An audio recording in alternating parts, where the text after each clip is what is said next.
Kanashibari, Fayam, Karabasan, the Night Hag. They all may visit you while you sleep and pin you down while you're awake. Tonight we share listener experiences with the old hag and dive deep into the folklore behind sleep paralysis.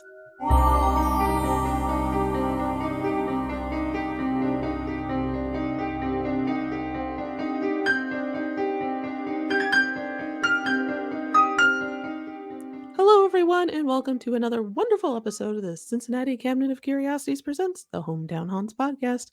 I am your host, Cat Loco, dying of allergies, and with me tonight are Christina Wald and Jen Kohler, who seem to be untouched, which is good. I'm glad.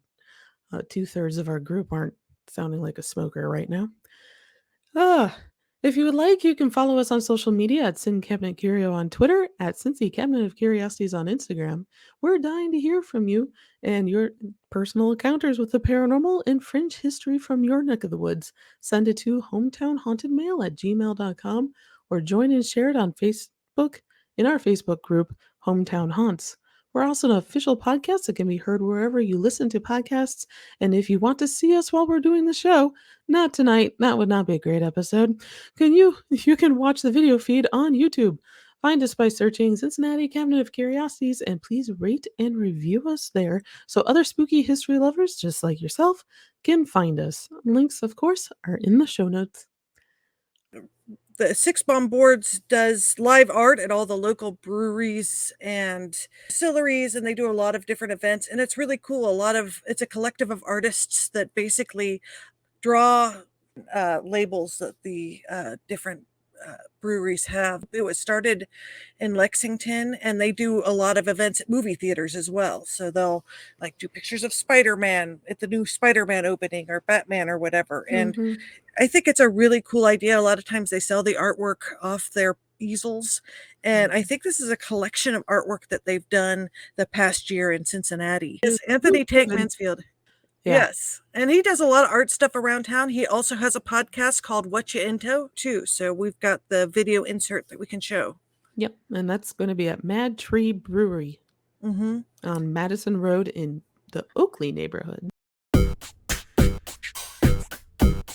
Hey, I'm Anthony Tank Mansfield with Six Bomb Boards, and come out this Saturday, April 30th, to Mad Tree Brewing. We're doing our inaugural Death Row show. So what we're doing is we made artwork all throughout 2021 at live art events monthly throughout Cincinnati at different bars, restaurants, breweries, where we drew the name of beers that were on the draft list, or we drew things from movies, depending on what the event was. Anyways, I have all this leftover artwork. It's been living in my basement. I got to get rid of it. So on Saturday the 30th, one or two things are going to happen here. People come out and buy the artwork starting at 4 o'clock.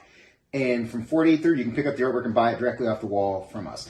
And we'll also be doing live art that day. Or 8:30 hits, and that then turns it over to the Death Row auction. That's where each one of the pieces will be discounted a little bit.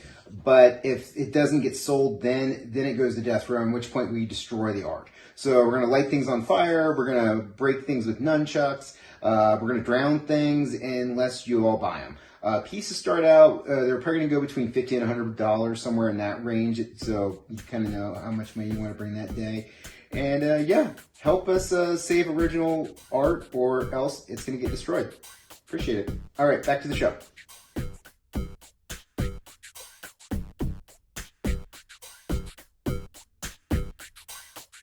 Many of our listeners have sent in emails to our Hometown Haunts account with similar experiences of sleep paralysis, and we are sharing a few of them tonight with you. Thank you all who shared stories with us. We appreciate it a lot, and hopefully we can do fun episodes like this again in the future on different topics if we see patterns with a lot of the stories being sent in. So, sleep paralysis is scary. Jen, Christina, have you ever experienced sleep paralysis? Yes, I think so, but not in a negative way, if that makes sense. Mm-hmm. Like there have been a couple of times where I'm trying to wake up, but I can't. Mm-hmm. And then I fall back to sleep. How about you, Christina?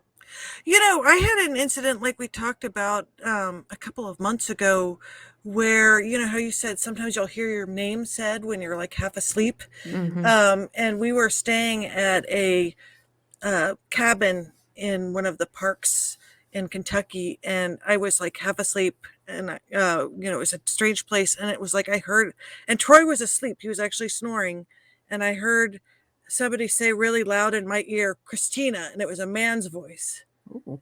and it was Oh weird. man.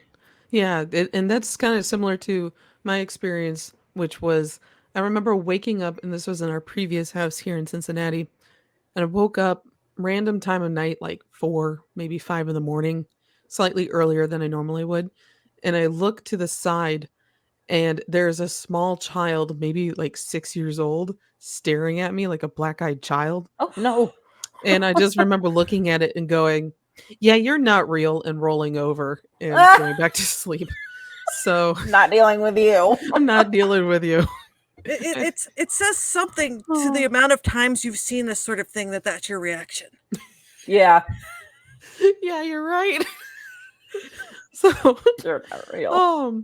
so for those of you who are unfamiliar with sleep paralysis, basically you wake up in your familiar place, such as your bedroom, but you are greeted by strange creatures, either sitting on top of your chest, standing at the end of your bed, in the corner across the room, basically invading your space, immobilizing you. Some see demons, some see aliens. We've talked about that in a previous episode, I think our UFO episode, while others witness smoky shadows. In truly terrifying encounters, people who wake up to see goblins or hags sitting on top of their chests or standing at the foot of their beds, which or groups. Like there was one person described once to on my previous radio show waking up and seeing red-eyed demons staring down at her from around her bed. She was like in a twin bed, and on each side and at the foot, there's like these red glowing eyed demons staring at her. No, So very that would not be scary. good. And Nope. you know me, I would have just said not today and flipped over and gone back to sleep. I think we've just come up with a T-shirt design. Not Dude, I today. think I would just freeze and just stare at it like, what? Yeah. I don't understand. Yeah, you're just sitting there trying to compute and taking in the scenery. Yeah. At least in my mind, I'm just like, aha. So this is where I Night-night. am. This is my familiar happy place. And you are clearly weird little shadow entity with red glowing eyes invading my little happy place. So we actually have 2 listener stories that were sent in. Take it away. I think Christina, you're doing number 1. Jen is. Jen, you're doing number 1. Take I'm it away, doing number Jen. 2. Okay. This is from someone. Story goes like this. She was sleeping on her stomach when she felt a presence in the room while barely waking up. She felt tingling in her feet that coursed up her body and rendered her completely paralyzed and terrified. She felt choked and hard to breathe. She suddenly broke loose, jumping from the bed with the force of her struggle, screaming, in the name of our Lord Jesus Christ, I demand you leave me and get out of my house. The presence went away, but she remained frightened at what happened. She told some locals what has happened, and they said, "Oh, you were ridden by the HAG." They said a spirit will need energy to continue their pursuit of unfinished business on earth, so they find easy targets to suck energy from: children and the stressed and sensitive people. Whoa. Yeah. Ugh, That's interesting because that's she was sleeping on terrifying. her stomach and still had this experience. Yeah, Well, that is weird. yeah. Yeah, it's an amazing experience. It's a well documented one, as we'll go into a little bit later. But I love how, at least in the southern United States, it's called being ridden by the hag. Like you're the broom. Yeah. So Yeah, that's pretty wild. it's an interesting turn of phrase. I really wish I knew the origins of that. So Christina, listener number 2. Yes, a listener's dream. I was lying in bed and I heard someone in the living room. I tried to sit up, but I couldn't move. I tried to yell, but I couldn't make a noise. Then I realized that a man was standing next to my bed. Then I really panicked and tried to yell for help or move my arms, but I couldn't. At that point, I was looking at the scene from outside my body as if it was a movie. I became aware that someone was watching me through the vent in the ceiling above my bed, so I looked through the vent and saw a bunch of people sitting on a couch. There was a complicated mirror arrangement in the vent. I think I moved on to another dream sequence after that, but the man wasn't in my room anymore. Oh, wow. No, That's no, no. interesting. Just like being able to watch the entire encounter. It's almost like an abduction story. It's kind of got an abduction feel Or about it, or astral projection. Yeah. Yeah, astral projection, definitely. Mhm. And but it mixes both astral projection and the old hag syndrome.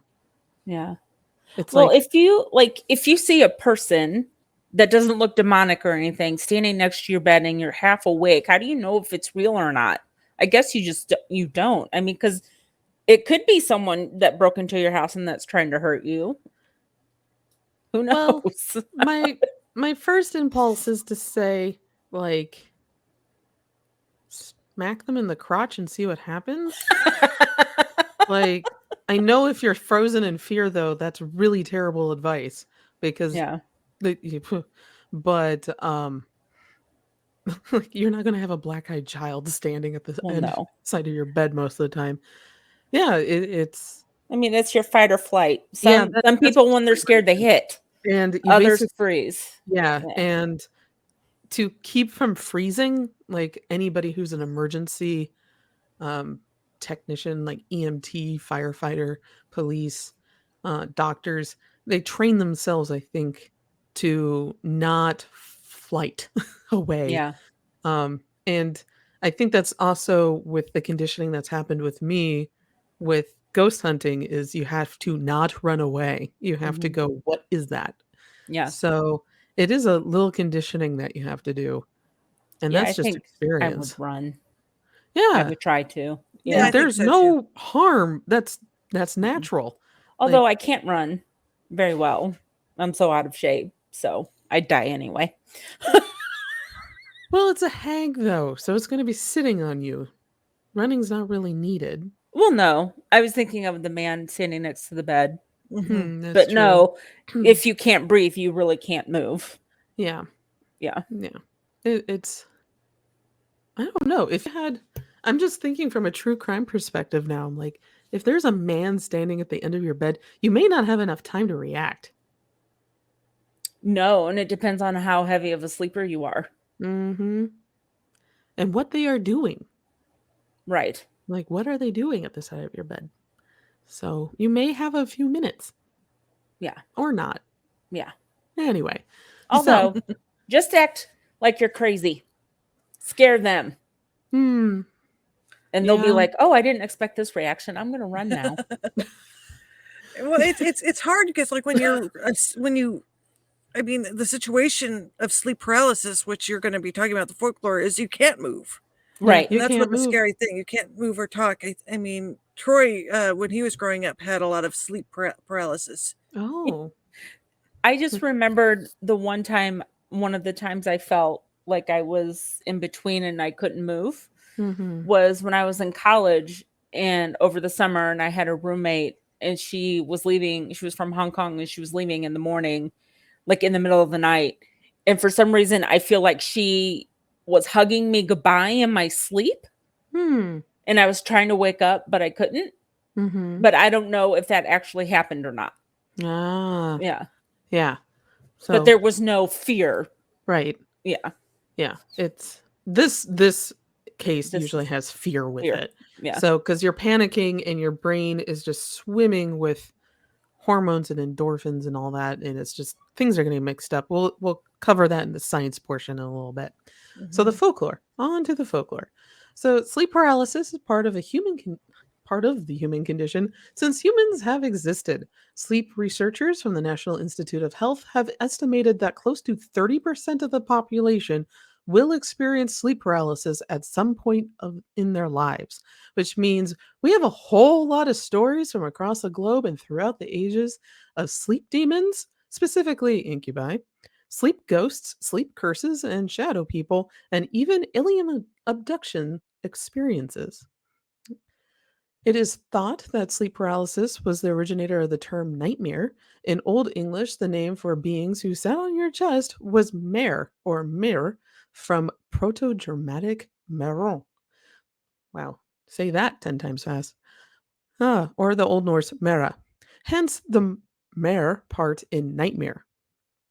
So I broke it down a lot of experiences from cross cultures into demons, hags, and the other thing, because not everyone really attributes it to demonic or haggish type creatures harming you or freezing you in bed. So we're going to start with demons because why not go right there immediately?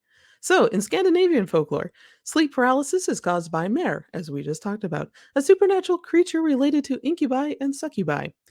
The mare is a damned woman who is cursed, and her body is carried mysteriously during sleep and without her noticing. In this state, she visits villagers to sit on their rib cages while they are asleep, causing them to experience nightmares. Mm. In Fiji, the experience is interpreted as kana terero, being eaten by a demon. In many cases, the demon can be a spirit of a recently dead relative who come back for unfinished business or has come to communicate some important news to the living. Often, people sleeping near the afflicted person say kania kania or eat eat in attempt to prolong the possession for a chance to converse with a dead relative or spirit and seek answers as to why he or she has come back. The person waking from the experience is often asked to immediately curse or chase the spirit of the dead relative, which sometimes involves literally speaking to the spirit and telling him or her to go away using expletives. In Nigeria, it's just known as the devil on your back. In Turkey, the Karabasan is a similar to other stories of demonic visitation and sleep. A supernatural being, commonly known as a jinn, which we've talked about before, come to victims' rooms, holds him or her down hard enough not to allow any kind of movement, and starts to strangle the person. To get rid of the demonic creature, one needs to pray to Allah and read the Quran. Moreover, in some uh, versions of the story, the jinn has a wide hat, and if the person can show the courage and take his hat or their hat, the jinn becomes his slave. Kind of like a golem in a way, or a zombie. Anyway, let's see. In Kashmiri mythology, this is caused by an invisible creature called the. And I forgive for all of these words because I'm trying my best. I'm just not too familiar. Piskdar or Sanya. Let's see. Some people believe that the Piskdar lives in every house and attacks somebody if the house has not been cleaned or if God is not being worshipped in the house.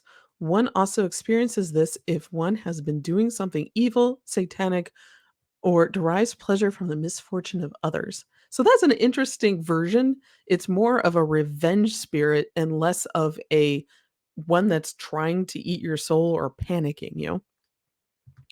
Um, let's see. And also for all of our listeners, if we don't mention something and you would love to contribute a story, please email us at hometownhaunts@gmail.com. In Arab culture, sleep paralysis is often referred to as jathrum, literally what sits heavily on something. In folklore across Arab countries, the jathrum is believed to be an ifrit sitting on top of the person, also choking them. So choking comes into it again. It is said that it can be prevented by sleeping on your right side and reading the throne verse of the Quran, which is interesting here that it's mentioning that if you change your sleep position to being on your side, which is what neuroscientists and sleep experts have suggested you do, you won't get sleep paralysis as often because it has been proven through a lot of study, and there's a lot of studies, that sleeping serpentine or on your back leads to more instances of sleep paralysis, which is why I mentioned earlier it was strange that our listener had it when she was sleeping on her stomach, because that's also one of the positions where it's less likely to happen. But definitely sleeping on your side, it doesn't seem to happen as often. Let's see. In Iceland folklore culture, sleep paralysis is generally called having a mara, a goblin or a succubus, since it's generally female, believed to cause nightmares. The origin of the word nightmare itself, as I mentioned earlier, is derived from mara or mer. Let's see. For hags, we got a variety from all over the world. And it does seem it's an interesting pattern that almost all of the attackers, the old hags, are female, even when they're demonic. So, folk belief in Newfoundland, Canada, and South Carolina and Georgia in the United States describe the negative figure of a hag who leaves her physical body at night and sits on the chests of her victims. The nightmare experience is described as being hag ridden in the Gullah lore of of South Carolina. The old hag was a nightmare spirit in British and also Anglophone North American folklore. In the southern United States, it's sometimes referred to as witch riding, which I've heard before. In Philippine culture, the Bangogot has traditionally been attributed to nightmares. The Oh man, I am so sorry for anyone who listens to from the Philippines. I am going to butcher these two. The Batibat and Bangogot have been believed to take on forms of grotesque, obese women who sat on her victim's chest. People who claim to survive such nightmares report symptoms of sleep paralysis. So that's an interesting take. It is a very large woman sitting on your chest. In Zimbabwe, in the Shona culture, the word matsikira uh, is used to refer to something strongly pressing one down. It mostly refers to the spirit world in which some spirit, especially an evil one, tries to use its victim for several evil purposes. The people believe that witches can only be people of close relation to the people affected, and hence a witches often try to use one spirit to bewitch the relatives. So in Moroccan culture, sleep paralysis is also known as borat, which no, not borat, boratat, which means a demon that presses and covers the sleeper's body so they cannot move or speak. In Sardinia, one of Italy's islands, there's an old belief that identifies the cause of sleep paralysis in a demonic being called Amitadori. The ghoulish creature sits on the chest of the sleeping victim, suffocating him and sometimes ripping their skin with their nails. It's also believed in some parts of the island that the demon wears 7 red caps on his head. If the victim resists the pain and succeeds to steal one of the caps, he will soon find a hidden treasure as a reward. I like that. That's a fun twist. It's a treasure hunt after being assaulted. Wow, that's different. All right. During the Salem witch trials, several people reported nighttime attacks by various alleged witches, including Bridget Bishop. This may have been caused by the sleep paralysis. And in Brazil, there is legend about a mythological being called a pisadeira. She who steps. She's described as a tall, skinny old woman with long, dirty nails and dried toes, with tangled hair and a long nose, staring red eyes and greenish teeth, and an evil laugh. She lives over on the rooftops, waiting to step on the chest of those who sleep with a full stomach. Moving on to the ghost portion. In Thailand, it is believed that sleep paralysis and discomfort is caused by a ghost of Thai folklore known as Thayam. Some people claim that this spirit may even cause bruises. Stories about this spirit are common in Thai comics, which I really love. And I follow a bunch of different Thai cartoonists actually, but I do love in like the later parts of the summer, August and September, you'll start getting all these wonderful ghost stories out of East Asia, and that's one of them that pops up a lot. In Chinese culture, sleep paralysis is known as guiyangxing or guiyangchun, which literally translates into ghost pressing on body or ghost pressing on bed. There is a modern term which is mengyang. In Korean culture, sleep paralysis is called gwainnulim, literally being pressed down by something scary in a dream. And it's often associated with a belief that a ghost or spirit is lying on top and pressing down on the sufferer. What's interesting is Mexico has the exact same situation where you have a ghost or an evil spirit laying on top of you and pressing you down. Let's see. In Greece and Cyprus, it is believed that sleep paralysis occurs when a ghost-like creature or demon named a Mora or Varnas or Panas tries to steal the victim's speech or sits on the victim's chest, causing asphyxiation. This is not the only culture that believes this. Where is the other one? Let's see. Oh yeah, for the amendment in Mexico, the term is sobrese muerto, which is dead person on you. So in Latvian folk culture, sleep paralysis is called a torture or strangling by levitovens. It is thought to be a soul of a killed, strangled, drowned, or hanged person and attacks both people and domestic animals. When under attack, one must move the toe of the left foot to get rid of the attacker. And some other interesting versions of basically sleep paralysis. In Eastern Chinese folklore, it is thought that a mouse can steal human breath at night. Human breath strengthens the mouse, allowing it longevity and the ability to briefly become human at night in a similar fashion to fox spirits. The mouse sits next to the person's face or under their nostrils. In Japanese culture, sleep paralysis is referred to as kaneshibari, literally bound or fastened in metal. Kane, meaning metal, and shibaru, the to bind, to tie, or fasten as a verb. Let's see. In Mongolian culture, nightmares in general, as well as sleep paralysis, is referred to by the verb phrase kar dakar, meaning to be pressed by the black or when the darkness presses.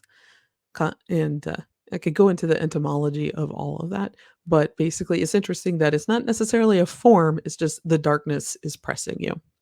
In Tibetan culture, sleep paralysis is also known as dipnong or dipfok. I did not say a curse word right now.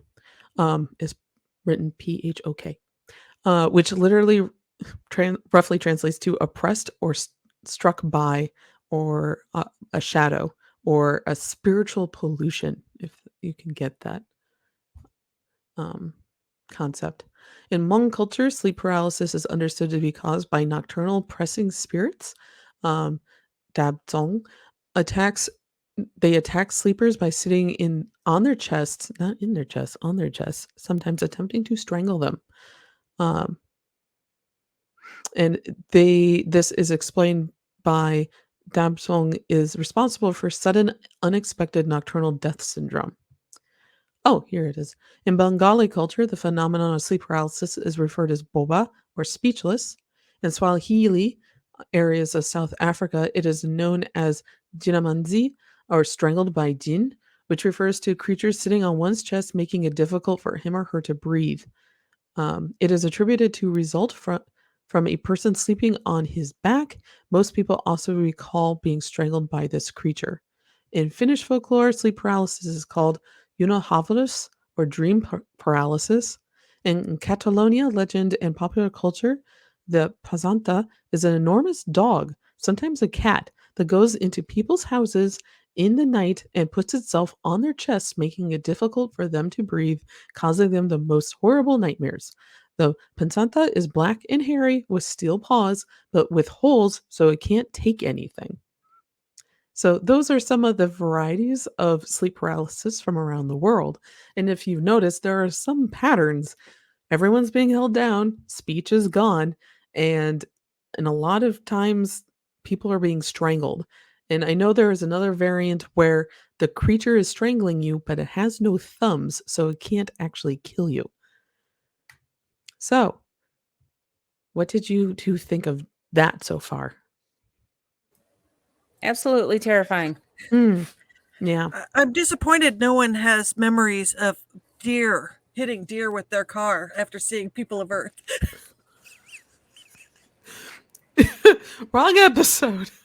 But yeah, it's like we said during the UFO episode, alien abductions have also been attributed to sleep paralysis because people will interpret the shadows at the edge of your bed or in your room as aliens instead.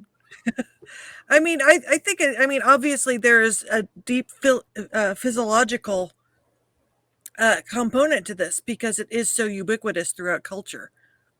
Yeah. And Yeah. excuse me. Yeah, and it's generally seen as negative because people are panicking while this is happening. And Well, yeah. generally, nothing positive comes from panicking. So, what I do love is in Catalonia, the large cat or dog, and I'm sitting there reading that. I'm like, those experiencers have pets. Hmm. Mhm. Well, and there was always the myth of infant death being caused by cats taking their breath away, which Yeah. is sort of a, I suppose, similar thing. My favorite one was the one you mentioned from Italy, where if you had a big meal, it would Yes. happen because I was thinking of all that pasta and carbs and Yeah. acid reflux. Well, Yeah, yeah. that one is Brazil, Oh, Brazil. I'm but sorry. you still got a lot of good carbs. So coming from Brazilian Yeah, food. so I thought that was kind of interesting because some people do have trouble eating or sleeping after a meal, and maybe that is something also that physiologically causes this. Yeah, that's a good idea. Like I said, because it happens so often and it's pressing on your chest. I mean, it could also be, and you'll probably cover this in the science. I know people that have had heart issues and blockages will feel a weight on their chest and not realize it's a heart problem. As a matter of fact, there was someone that told me that when they got their bypass surgery, they had pain like in their shoulders for a Mhm. year. And once the bypass happened, they didn't have the pain anymore.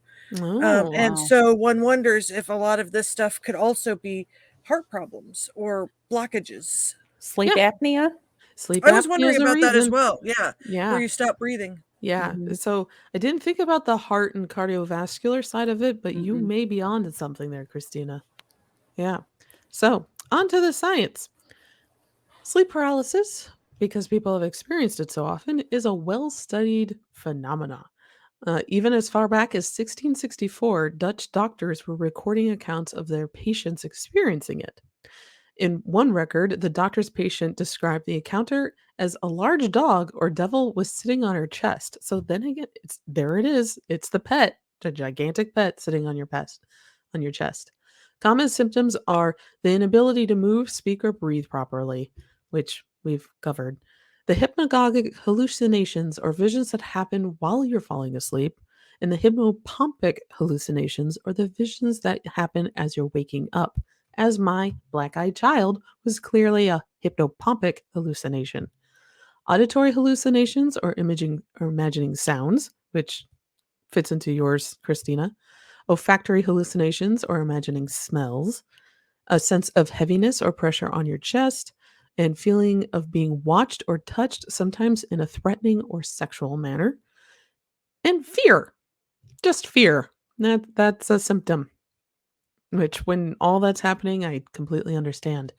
Things that can trigger episodes: falling asleep while intoxicated, having jobs that require irregular sleep patterns, such as shift work, students and student athletes, especially during times of stress, have anxiety disorders, have experienced trauma, including those with post traumatic stress disorder, PTSD or CPTSD, sleep on their backs or have sleep apnea, have been diagnosed with bipolar disorder, have a family history of sleep paralysis, are experiencing jet lag, and experience sleeping disorders such as narcolepsy.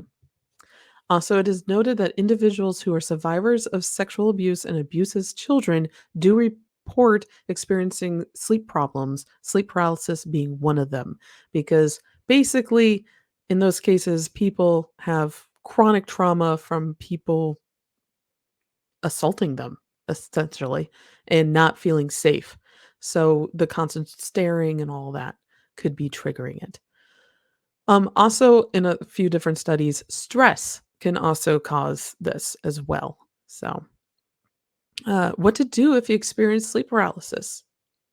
And this is from Dr. Baland Jala, who is a sleep researcher and not neurophysicist. Uh, he's a sleep researcher. When you sleep, so he has 4 steps. When the sleep episode begins, reframe it. With your eyes closed, remind yourself that sleep paralysis is harmless and temporary. The second step, to distance yourself from fear, repeat to yourself that the anxiety is unnecessary and may make the episode last longer. So if you start panicking and you get anxious, this episode may last twice as long as it's supposed to. Step 3, focus your attention on the image of something positive, ignoring any hallucinations. Yes, I really do love Buckeye Blitz ice cream. It does make me very happy. And I will just remind myself of that when gigantic shadow beasts are staring down at me from the end of the bed. And fourth, cont- uh, consciously relax your muscles. Now, one of the reports from earlier in the folklore part was twitching your left toe or a toe on your left foot, and that's a good way to start relaxing your muscles and bringing feeling back, is just trying to make one of your digits function, and that will slowly wake you up. What sleep scientists do believe happens is that the paralysis occurs because when you're sleeping and going through the REM stages, it's basically flooding your brain. One, you get spinal fluid in your brain. It cleans it out and all the debris and everything, and it goes down into your liver.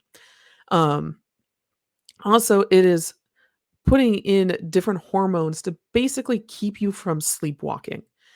So, I'm wondering if people who sleepwalk also have had sleep paralysis issues.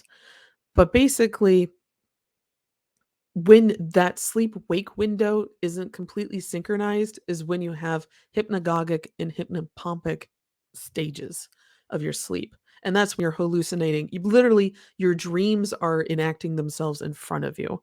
And that is one of the theories as to what people are experiencing. So, Christina and Jen, what are your thoughts? It's interesting because they people that took Ambien, I think you remember, like if you're on Ambien for a long time, you heard all those stories of people would prepare meals and Yeah. eat them in the middle of the night or drive places and not remember it at all. Hmm. More curiously, I have a friend that said she talked for hours to a guy on the phone that she was hoping to date, and they set up a date and he never showed up, and it's because he was on Ambien and didn't remember talking to her for hours on the phone. Oh, Oh my wow. God. So, but they found the brain waves that Ambien affects show just how mysterious, like you were talking about sleepwalking, like whatever of the chemicals it affects in the brain, you're basically sleepwalking, kind of. Yeah, it's like a minor version of sleepwalking. Like before that happens, you Yeah. may have events like this. And it's not for sure. I mean, this of course is still being studied, but it's interesting just how active our brain is when we're even sleeping. It doesn't fall asleep just because our body falls asleep. It's actually still very active, keeping the rest of your involuntary breathing and heart pumping and all that going. But it's interesting just how much hormones can affect, and sometimes if they go wonky, really mess with your sleep cycle. Yeah.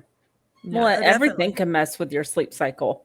Yeah, I everything. mean, it's a sensitive thing. It's very I have a cousin that used to sleepwalk when he was a teenager, and he actually sleptwalked out a window and broke his back. And Oh he's still no. alive. This is many years ago, but that just shows you, how See, intense some of these experiences are. that's yeah. that's That's very scary. very Hmm. scary. Yeah. Well, And that I could be something. Oh, go on. no, I have heard people of eating in their sleep and not remember doing it. Yeah. Hmm.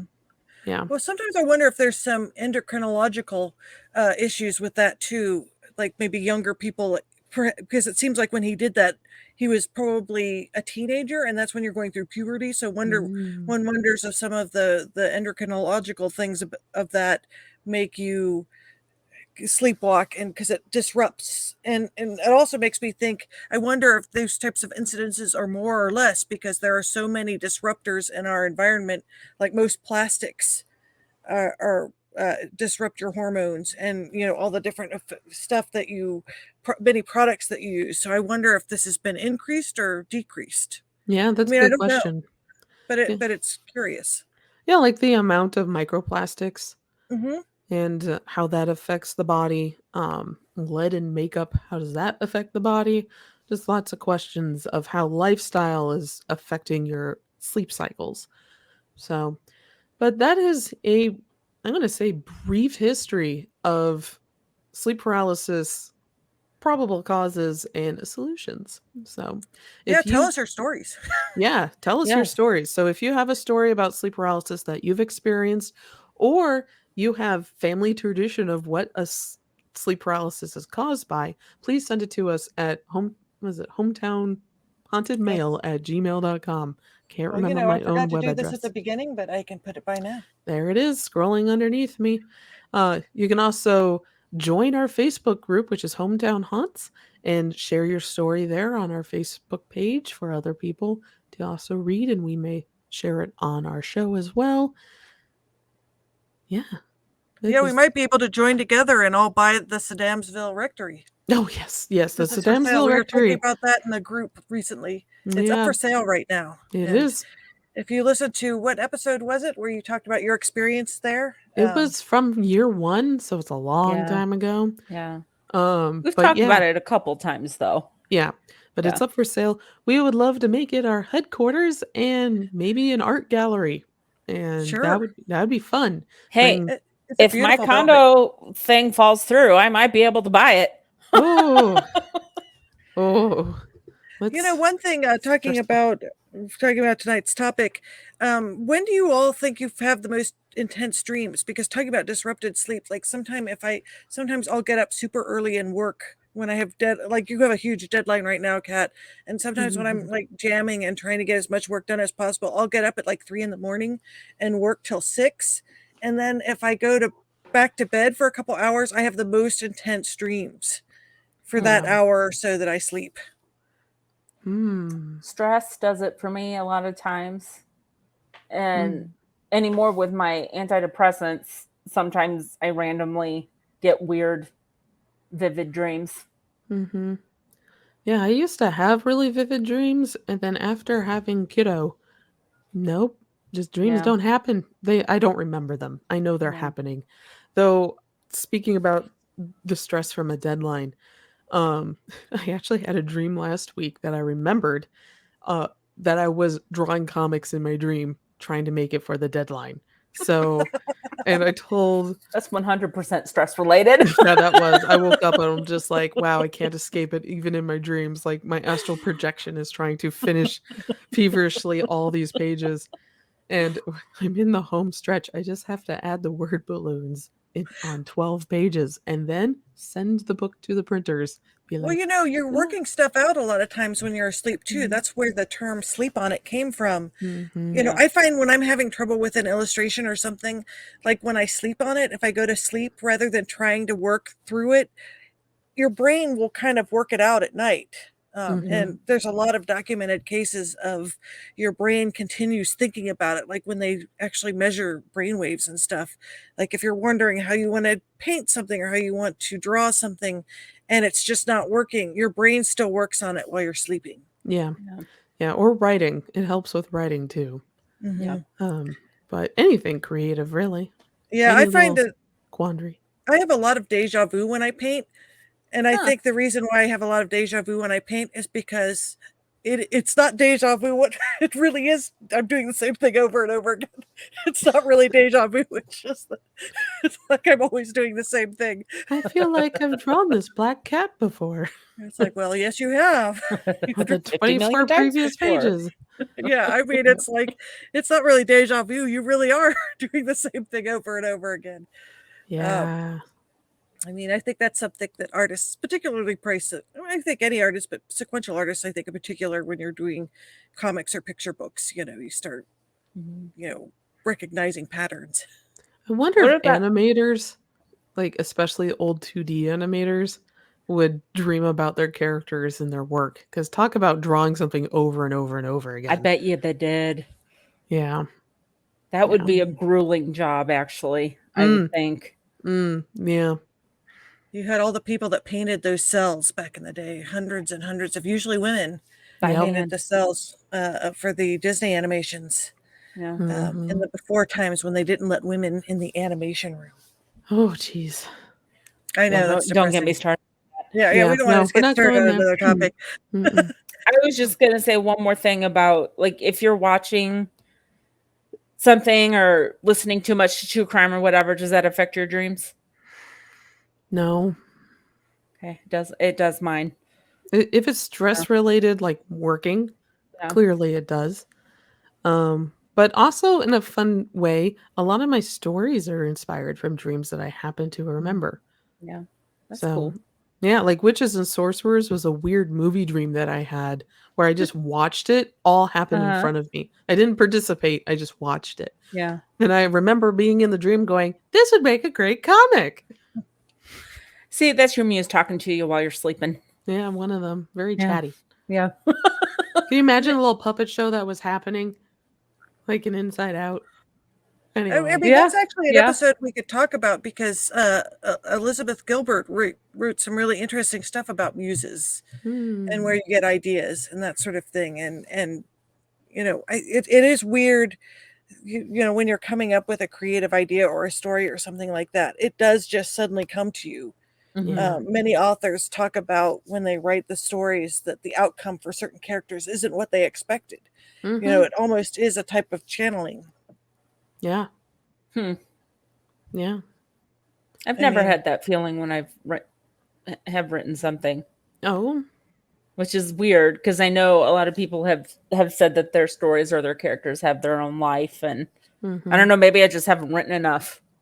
I find characters start to, like, if you do something, even with something as simple as my Crohn's cartoon, like the characters start rating themselves. Yes. Yeah. You really know you're in it when the characters start writing themselves. Yeah. Mhm. Yeah. So that's we will do a muse episode and we can talk about our creative processes then. That would be really cool. Yeah. But on that note, I guess, we should. Yeah. So everyone, thank you for joining us for another wonderful episode of the Cincinnati Cabinet of Curiosities presents the Hometown Haunts podcast. I am your host, Kat Loco. Along with me for the ride is Christina Wald and Jen Kohler.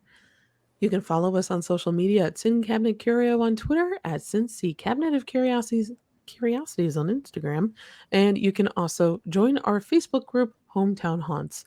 Also, we're dying to hear from you, so if you have your own ghostly encounter, cryptid story, or fun lore from your neck of the woods, you can send that to hometownhauntedmail@gmail.com.